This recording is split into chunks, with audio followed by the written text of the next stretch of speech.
Assalamualaikum warahmatullahi wabarakatuh. Bertemu lagi di channel YouTube saya, Yoga Hari Putra. Hari ini saya akan membahas tentang cara membuat program CNC milling untuk proses facing. Oke, sebelum saya lanjut, jangan lupa like dan subscribe YouTube video saya, dan silahkan diperhatikan, semoga ilmu yang saya berikan bermanfaat. Oke, pertama kita buka Mastercam X5.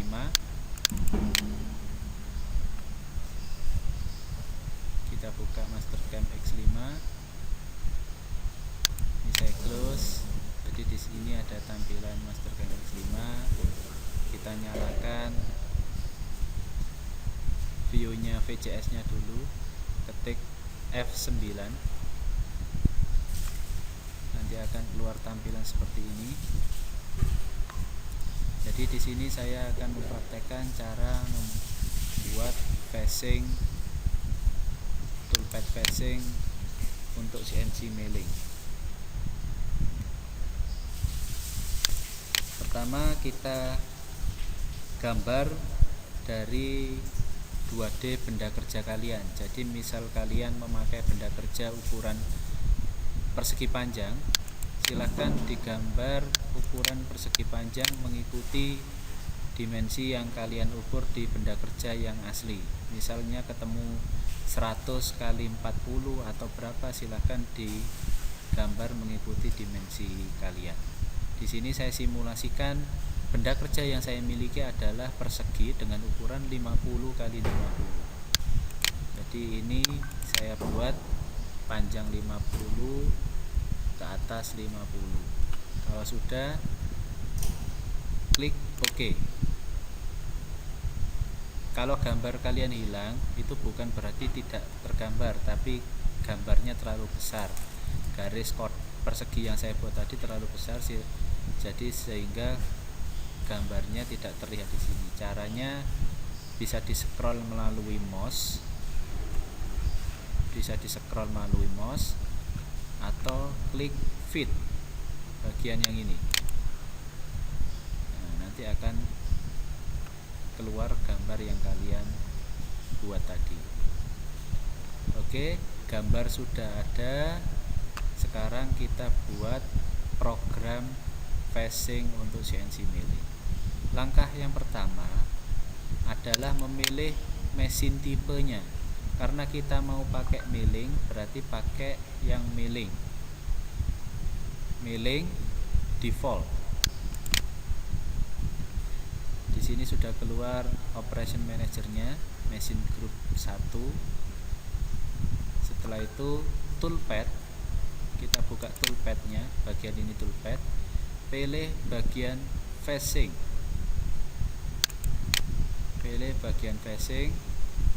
Ini biarkan T seperti itu, centang OK.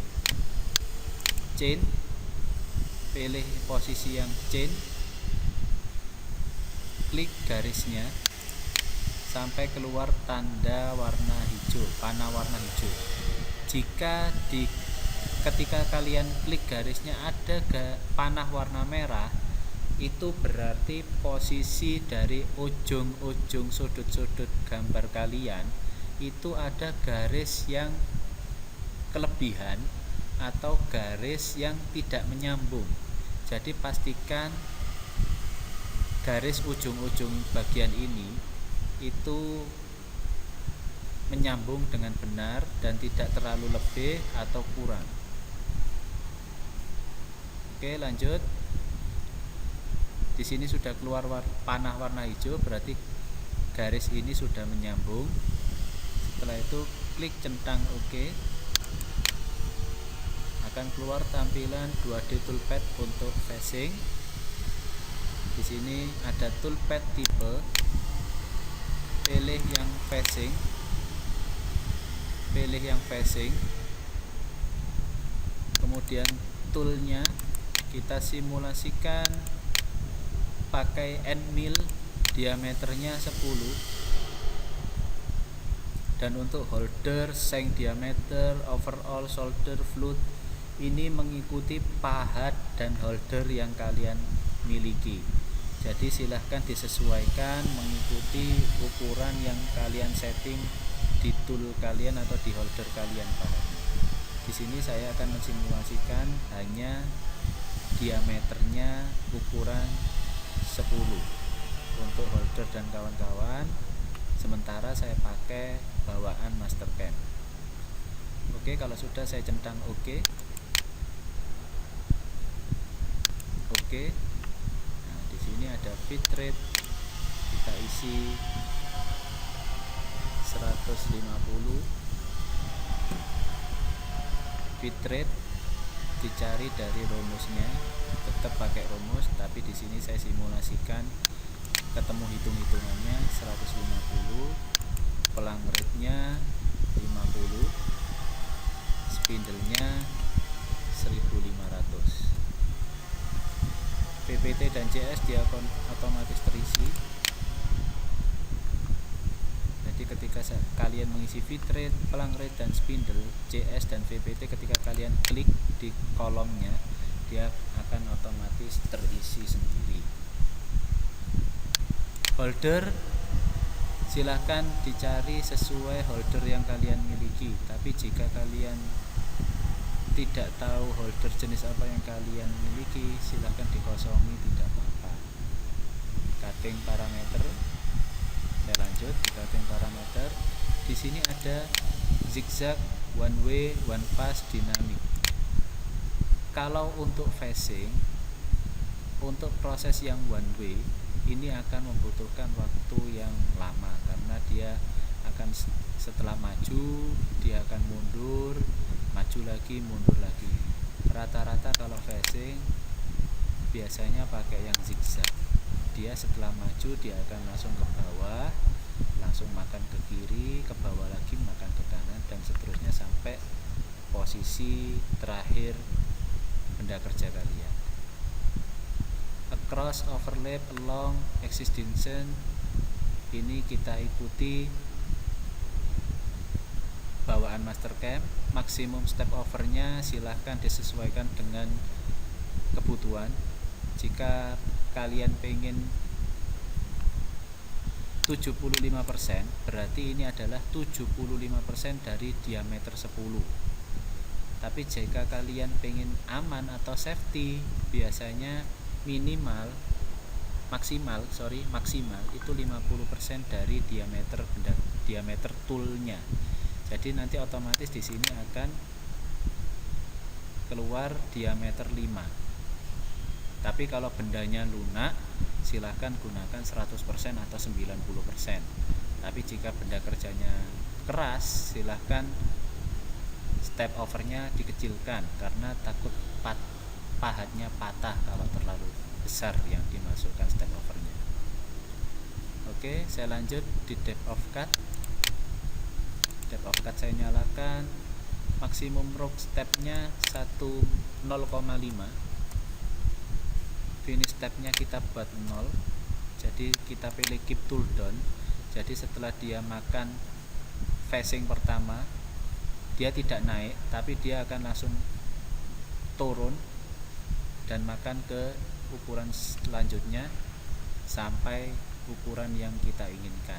Jadi tiap turun, step turunnya ini nanti akan makan setebal 0,5. Kembali lagi ke pemilihan benda kerja. Kalau benda kerjanya lunak, rock stepnya silahkan ditinggikan, bisa 1, bisa 2. Tapi kalau pakai besi, silahkan pakai ukuran standarnya 0,3 atau 0,5 kalau untuk facing, biar benda kerjanya bagus hasilnya, pahatnya juga awet.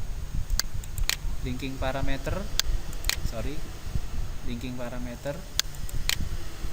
kita absolut semua. Depth of cut-nya saya buat min 3. Jadi ada 6 kali turun nanti depth of cut-nya. Karena makannya tadi 0,5, jadi kalau untuk mencapai ukuran 3 mili berarti dia akan turun sebanyak 6 kali. Home reference point Saya simulasikan setting benda kerja saya, titik nolnya ada di tengah bagian ini. Tapi jika kalian nanti ketika membutuhkan setting benda kerja di ujung-ujung seperti ini, silahkan disesuaikan dengan titik nol kalian. Jika kalian set titik nolnya berada di ujung sini, berarti klik home reference-nya bagian sini. Tapi rata-rata itu bagian kanan atas atau kanan bawah. Dan kalau titik tengah biasanya itu bendanya lunak-lunak. Karena kalau bendanya tebal atau besi, takutnya keliru membuat program, posisi Z-nya turun, akhirnya pahatnya terlalu makan banyak, akhirnya patah. Kalau pengen safety, biasanya settingnya berada di ujung kanan atas atau kanan bawah. Tapi di sini saya simulasikan setting saya di posisi X tengah. Jadi X, Y, Z saya titik nolnya berada di tengah. Setelah itu plain coolant saya off karena ini hanya simulasi, dan seterusnya ini mengikuti bawaan Mastercam. Kalau sudah, klik centang OK. Nah, dia akan keluar garis-garis seperti ini. Ini berarti menandakan adalah rute perjalanan dari pahat. Jadi setelah dia lurus, dia turun, kemudian ke kiri, turun lagi, kemudian kanan, turun lagi, dan seterusnya sampai posisi bawah. Sekarang saya simulasikan.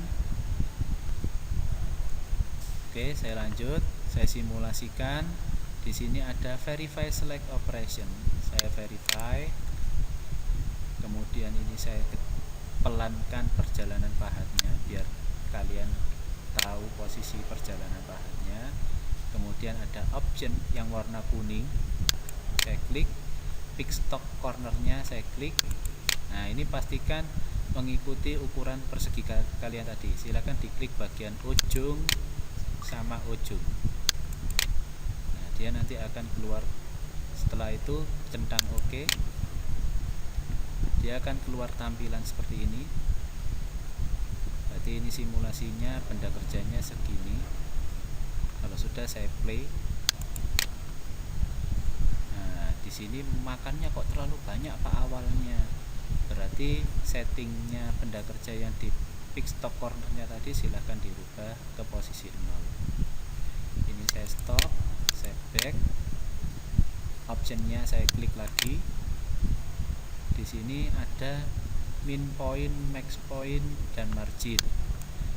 Ini saya simulasikan dia dari titik 0 ke bawah, saya extrude ke bawah setinggi 10. Max pointnya ini saya buat 0. Saya buat 0. Kemudian saya centang OK. Nah, dia nanti akan turun.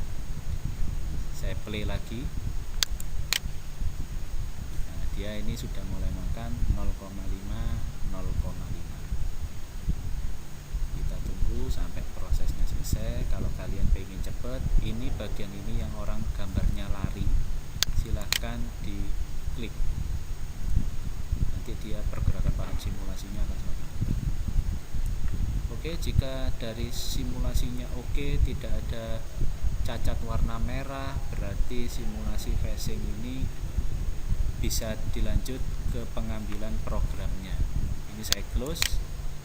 Berarti untuk program phasing ini tidak ada masalah. Silahkan langkah selanjutnya adalah mengambil program Mastercam, program untuk dimasukkan ke CNC milling. Caranya post selection operation, saya klik yang tulisannya G1, saya klik. Kemudian saya centang OK. Jangan lupa .nc, saya centang OK. Kita simpan di desktop. Kita beri nama phasing CNC milling. Jika sudah, centang OK.